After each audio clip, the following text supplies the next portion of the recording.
Good morning, everybody, and welcome back to the walk. Today is Wednesday, January 22nd, and we are up to Ezekiel 32, verse 17. We just finished this lament against Pharaoh and Egypt, and now we're moving into this next section, and I don't want to spoil anything, so we'll just jump right into it.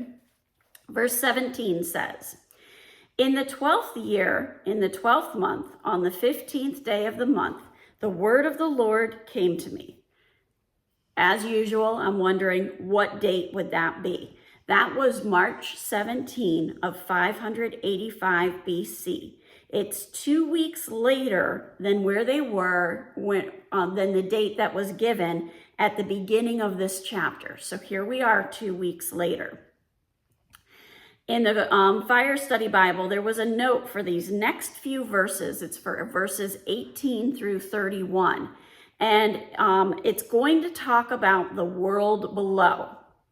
And when we get into this, it's going to get very interesting. So Egypt is pictured as going to the same grave as other nations that had been punished for their cruelty and injustice. All of these once mighty nations and their leaders will suffer similar humiliation. Okay, verse 18.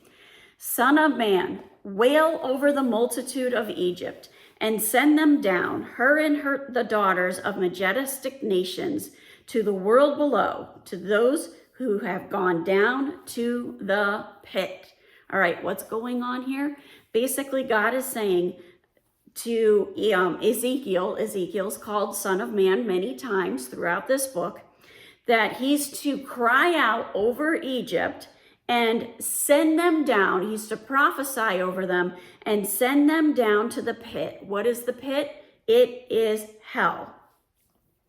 And then verse 19 says, "Whom do you surpass in beauty? Go down and be laid to rest with the uncircumcised." Okay, that uncircumcised part really kind of jumped out at me, and it got me kind of wondering. I was like, okay, I know that the Israelites practiced circumcision and they looked down on all the other nations around them that were uncircumcised. So as I researched this, one of the things that I found is that Egypt also practiced circumcision. Egypt also looked down on the people that were not circumcised.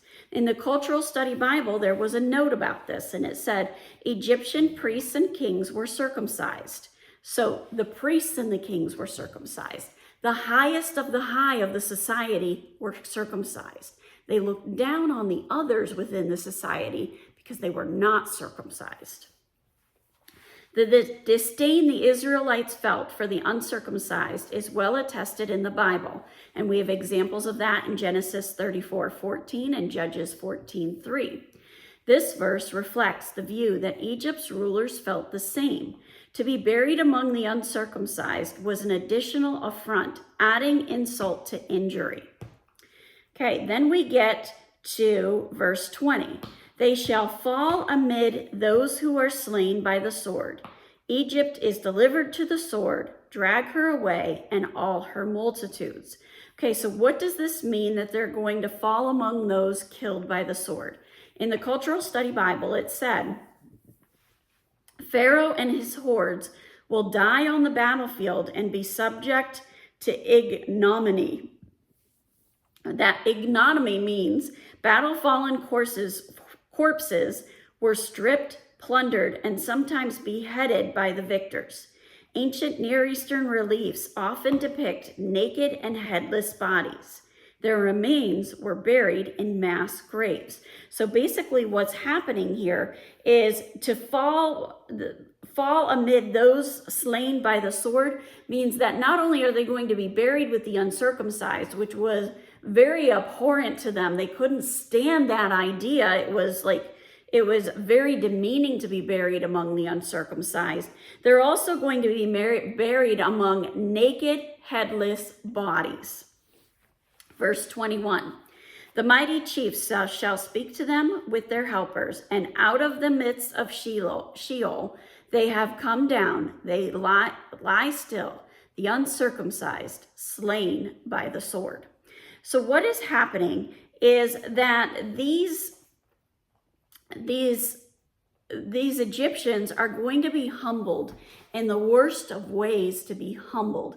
And they're only going to be humbled in their death. Why? Because of their pride. We cannot overlook how damaging the sin of pride is. Have a wonderful day. God bless, and keep walking the walk.